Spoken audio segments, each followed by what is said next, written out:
¿Sabías que si esta carta nunca se hubiera firmado, Europa seguiría siendo católica como en la Edad Media, y la historia moderna que conocemos sería completamente irreconocible?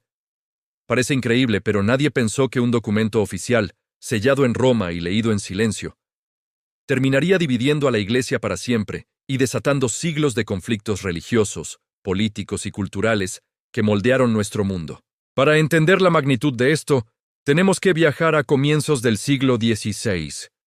En esa época, la Iglesia Católica no era solo una institución religiosa, era el centro absoluto del poder político, económico y cultural de Europa.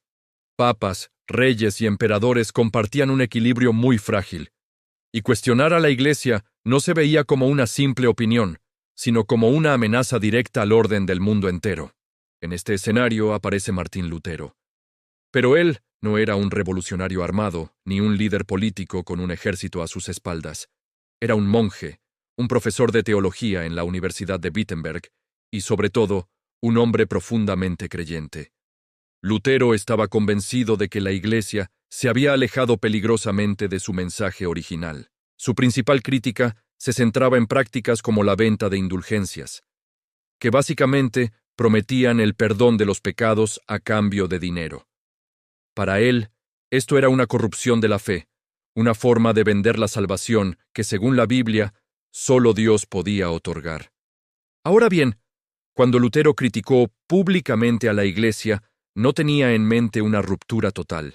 Sus famosas 95 tesis, que clavó en la puerta de la iglesia de Wittenberg, no estaban pensadas como una rebelión, sino como una invitación a un debate académico entre teólogos. Quería discutir, reformar desde dentro. Pero hubo un factor que lo cambió todo: la imprenta. Gracias a esta nueva tecnología, sus ideas se difundieron por toda Alemania y Europa a una velocidad nunca antes vista. Lo que para Lutero era una discusión teológica menor, para Roma se convirtió en un desafío imposible de ignorar. Pero lo más inquietante de todo no fue la crítica en sí. Incluso cuando fue advertido, presionado y amenazado con las peores consecuencias, sostuvo firmemente que su única autoridad era la Biblia, no el Papa ni los concilios de la Iglesia.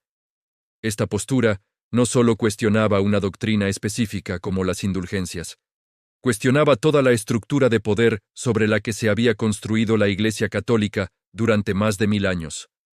Estaba diciendo, en esencia, que un individuo con su Biblia podía tener más razón que el mismísimo Papa. Y así llegamos al punto de no retorno.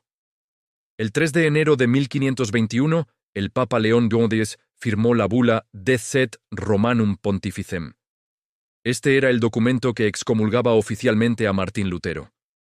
Con la firma de esa carta, Lutero dejaba de ser un monje reformista dentro de la Iglesia para convertirse, formalmente, en un hereje, un enemigo espiritual de la cristiandad. La puerta se había cerrado, y aquí es donde todo se vuelve mucho más oscuro. La excomunión en el siglo XVI no era solo una sanción espiritual. No buscaba convencer, buscaba aislar por completo. Significaba que cualquiera que apoyara a Lutero, le diera refugio o simplemente difundiera sus ideas, también quedaba automáticamente fuera de la Iglesia. En un mundo donde la religión y la vida cotidiana eran inseparables, desde el nacimiento hasta la muerte, la excomunión equivalía a una muerte social y espiritual. Te convertías en un paria, condenado en esta vida y, según la creencia, también en la siguiente. La Iglesia y el emperador Carlos V creyeron que esta medida drástica iba a silenciar a Lutero y a terminar con el problema de raíz. Pero cometieron un error de cálculo monumental. Ocurrió exactamente lo contrario. La excomunión, en lugar de aplastarlo, lo convirtió en un mártir y en un símbolo de resistencia. Muchos príncipes alemanes, que llevaban tiempo buscando la manera de debilitar el poder del Papa y del Sacro Imperio Romano Germánico, vieron en Lutero la oportunidad perfecta. Protegerlo no era solo una cuestión de fe, era una jugada política maestra para fortalecer su propia autonomía. Pero lo más impactante no fue solo el apoyo que recibió. La respuesta de Lutero fue un acto de desafío sin precedentes. en lugar de esconderse o pedir perdón, tomó la bula papal que lo condenaba y, junto con otros textos de derecho canónico, la quemó públicamente en una hoguera. Ese acto no fue un simple gesto de rebeldía, fue una declaración definitiva. Con el fuego, Lutero simbolizó que la ruptura ya no tenía marcha atrás. La unidad cristiana de Europa, que había durado un milenio, estaba oficialmente rota. Las consecuencias inmediatas fueron catastróficas. Tras la excomunión y el desafío de Lutero, Europa se sumergió en una era de fragmentación religiosa y caos. Surgieron nuevas iglesias protestantes, luteranos, calvinistas, anabaptistas, cada una con su propia interpretación de la fe. Los conflictos religiosos se mezclaron con ambiciones políticas y económicas, desatando una serie de guerras devastadoras, como la Guerra de los 30 años, que durarían más de un siglo y dejarían millones de muertos en todo el continente. Sin embargo, el cambio fue mucho más grande de lo que parece a simple vista. La Reforma Protestante no solo transformó la religión, cambió para siempre la educación, promoviendo la alfabetización para que cada persona pudiera leer la Biblia por sí misma. Transformó la relación de la gente con la autoridad, sembrando la idea de que las instituciones, por muy poderosas que fueran, podían y debían ser cuestionadas. Fomentó el individualismo y la idea de conciencia personal. En muchos sentidos, el mundo moderno, con su énfasis en la razón, la libertad individual y el escepticismo hacia el poder absoluto, comenzó a formarse en el momento en que la autoridad dejó de ser incuestionable. Y aquí hay un detalle que casi nadie menciona.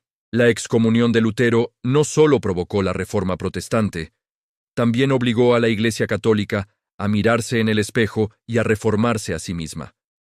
Este proceso, conocido como la Contrarreforma, se consolidó en el Concilio de Trento, que se convocó décadas después como una respuesta directa a la crisis luterana. La Iglesia redefinió sus dogmas, corrigió abusos y reorganizó su estructura. Paradójicamente, la ruptura que casi la destruye, también la fortaleció y definió el catolicismo que conocemos hoy. Pero todo esto ocurrió al costo de una Europa dividida y ensangrentada. En conclusión, la carta que excomulgó a Martín Lutero no cerró un conflicto, sino que abrió la caja de Pandora de la modernidad europea.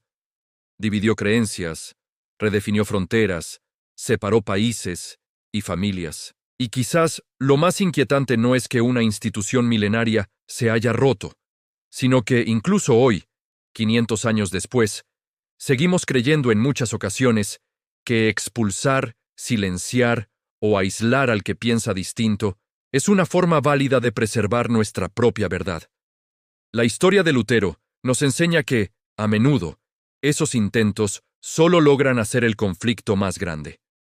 Muchas gracias por acompañarme en este viaje a un momento clave de la historia. Si te ha gustado, no olvides darle a like, suscribirte y activar la campanita para no perderte los próximos videos.